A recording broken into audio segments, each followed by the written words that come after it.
Akkam jirtu warri tokko kabajamoo fi jaallatamu nageenyi keessan qajjee addunyaa jirtan hundatti isiniif haa baay'atu. Ani Shakuudha Shakutiif. Viidiyoo irraa kana irratti seenaa goota tokkoo ilaallaa hanga xumuraatti nafaana tura. Gootichi keenya kaarraas nama yeroo jalqabaaf qubee afaan Oromootiif ta'u filatee hawaasa Oromootiif gumaachee Sheek Bakrii Saapphalooti. Maqaan Sheek Bakrii Saaphaloo inni dhugaa Sheek Abubakar Usmaan Odaati. Haati isaanii Khadijaa jedhamu kan dhalatan Oromiyaa Bahaa Obboraa keessatti bakka Saaphaloo jedhamtutti onkololeessa bara 1895 akka lakkoofsa Awurooppaatti namoonni baay'een kan ittiin isaan beekan abbaa isaaniitiin osoo hin ta'in lafa dhaloota isaanii kanaani. Kanaaf Sheek Abubakar Usmaan jechuun hafee Sheek Bakrii Saaphaloo jedhamanii kan waamaman Bakriin maqaa masooti. Sheek Bakrii barumsa isaanii kan dura itti jalqaban bakka Waybar jedhamtutti. Bakkeen kun Obboraa keessatti argama. Erga barumsa sadarkaa duraa Waybaritti xumuranii booda barumsa isaanii caalaatti barachuuf barsiisaa beekamaa barumsa Islaamummaa Sheek Umar Aliyyii Balbaleetii biratti barachuuf Carcar dhaqan. Sanaan booda gara naannoo Harar deemanii barsiisaa beekamaa biraa Sheek Yusuf Adam biratti baratan. Sheek Bakriin barsiisota lamaan kanneen guddisanii waan jaalataniif booda seenaa jireenyaa isaanii barreessanii jiru. Barumsa isaanii waggoota 20 baratanii erga xumuranii booda jalqaba Saapphalootti barsiisuu eegalan. Saapphalootti aansanii bakka baay'eetti barsiisan. Beekumsi Sheek Bakrii barnootaa fi falaasafa amantii qofa osoo hin taane beekumsa seenaa, herreega, ji'oogiraafii, afaan Arabaa, waa'ee urjii fi afaan Oromootiin barreessuu dabalata. Sheek Bakrii barsiisaa qofa osoo hin taane barreessaadhas. Kan barreessan keessaa garri irra caalu afaan Arabaatiin haa ta'u malee afaan Oromootiinis barreessanii jiru. Kan saba isaanii biratti isaan beeksise garuu afaan Arabaatiin barreessuu isaanii osoo hin taane wanta biraa lamatu jira.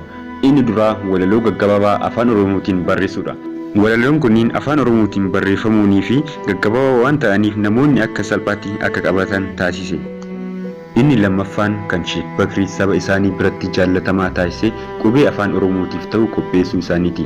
Akka isaan jedhanitti qubeewwan afaanota biraatiif qophaa'an afaan Oromoo guutumaan guututti ibsuu hin danda'an.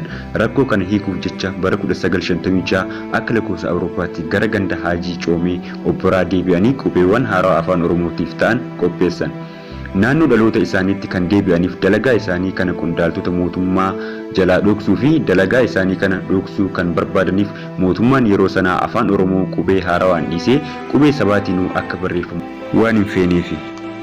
Sheek Bakriin akka qubee afaan Oromoo qopheessanii barsiisan kan dirqisiise sabboonummaa isaaniiti. Sabni akka Oromoo kan aadaa fi seenaa dureessa akkasumas hawaasa dimokiraatawaa ta'e qabu waan ittiin barreessu waan hin qabneef jecha dukkana keessatti dhokatee akka jiraatu ta'ee jira jedhan. Kun kan agarsiisu jaalala biyyaa fi afaan isaaniitiif qabanidha. Haa xinnaatu malee fedhii isaanii kana hojiirra oolchuuf dirqamanii jiru. Oolchanis jiru. Oduun qophii qubee haarawaa hatattamaan biyya keessa faca'e. Jaallatamni Sheek Bakrii fi qubee isaanii mootummaa Haile Sillaasee wariirse. Oromoon qubee kanatti fayyadamee afaan isaan barreessuun tokkummaa biyyaa balaarra buusa jedhamee kan kanarraa ka'een sheekichi dalagaa mootummaa irratti saba kakaasuutiin yakkamanii kanaafuu bara 1965 akka lakkoofsa Awurooppaatti eegalee akka dirree dawaa keessa hin baane ittifaman. Bara 1968 akka lakkoofsa Awurooppaatti jalqabee garuu torbaanitti guyyaa 2 yookiin 3 akka addaallee dhaqan ilaalan ayyamameef. Waggoota itti aanan kurnan haaluma kanaan turan. Kitaaba xinnoo fuula 20 Shaldaa jedhamtu kan qubee haarawaan barreessan yeroo kana kitaabni kun kan amantii haa fakkaatu malee cunqursaa yeroo san ture balaaleffata. Kitaabni isaan barreessan Shaldiin barreeffamoota gurguddoo qubee haarawaan barreeffamanii fi isa duraa fi isa dhumaati.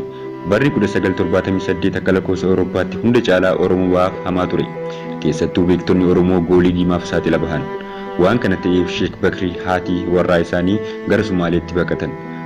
Gara Moqaadishoo darbuu waan dhorkamaniif qubsuma baqaa himaa galan. Hawwiin hojii isaanii itti fufuus hin danda'amne. Yeroo kanatti umriin isaanii 83 ture. Rakkinni bakka itti qubatan keessa ture nama umrii hanga isaanii kana qabu dhiisii nama kaaniifuu ulfaataadha. Kanumarraan kan ka'e fayyaan isaanii guyyuma guyyatti gadi deemuu buluu jalqabe. Dhumarratti Sheek Bakrii Saaphaloo erga yeroo dheeraaf dhukkubsatanii manatti hafanii booda eebla 5/1980 akka lakkoofsa Awurooppaatti dhalatanii waggaa 85tti boqotan. Lubbuun isaanii jannataan haa qananiitu. Hordoftoota tokko kabajamoo fi jaallatamu kan laalaa turre seenaa Sheek Bakrii Saaphaloo nama yeroo duraatiif qubee afaan Oromootiif ta'u qopheessanii filatanidha.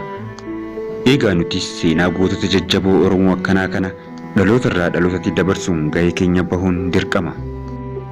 Egaa viidiyoon kun yoo isinitti tole namoota biraa akka nu qaqqabuuf laayik gochuu hin irraanfatina. Viidiyooleen kunniin yoo isinitti tolan haala kanaan akka itti naafuuf koomentii jalatti naaf barreessaa.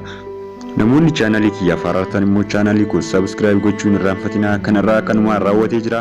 Yeroo biraa viidiyoo kana caaluun hanga walitti deemutti nageenya keessan qaccee addunyaa geettan isiniif haa baay'atu. Ani kan isin waliin ture Shakuutii baay'ee.